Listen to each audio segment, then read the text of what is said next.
Here's something I've noticed. Martial arts teacher has students. The students reach a certain level and then they split and they leave. There's a lot of reasons that happens, and it can be as unique as the individual relationship between that teacher and that student. You know, in some cases they get hung up on rank, and someone else will give them rank, so they go there, or maybe they've been in an unhealthy relationship, because sometimes student-teacher relationships are toxic, and then they have to get out for their own sake. There's a lot of different reasons, but one of the things I think is really common is it's similar to parenting. You know, your kids grow up and then they have to leave. They have to go out on their own.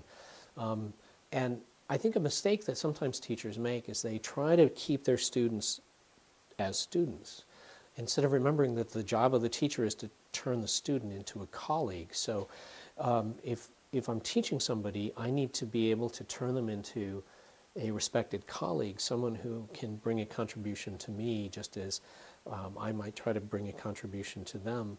And for me to remain in the role of sensei or sifu or master or teacher or whatever with respect to that person, the only way that happens is if I continue to learn and grow. So that it was Master Nick Adler, an Ishinru master, said it to me this way. He said, the job of the student is to exceed the teacher, and the job of the teacher is to stay ahead of the student. In fact, one of my favorite sayings is this: to surpass the teacher repays the debt.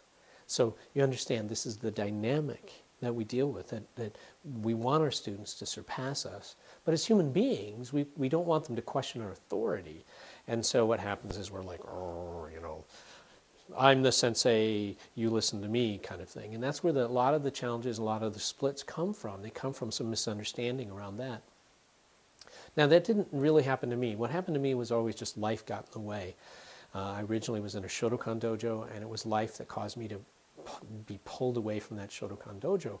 But I realized as I look back that if I hadn't had that experience of being pulled away by life, I probably would have gone through some kind of highly dramatic split with my teacher. Because I was, you know, I was young and immature, and what did I know? But I've tried to be really, really intentional as a teacher, really helping people move into that role of colleague as much as I can. I want them to find a place. And in many ways, I learned this from my teacher, from Sensei Dillman.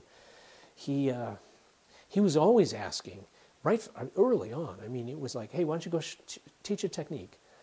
Go teach a technique. And then it reached a point where he'd be like, I gotta go to the bathroom, just take over for a while. And then he'd come back and he wouldn't, like, I'd say, okay, you wanna, he'd say, no, keep going, you're doing great, keep going. But he constantly would put me, and not just me, but my colleagues as well, he'd put us on the floor to teach.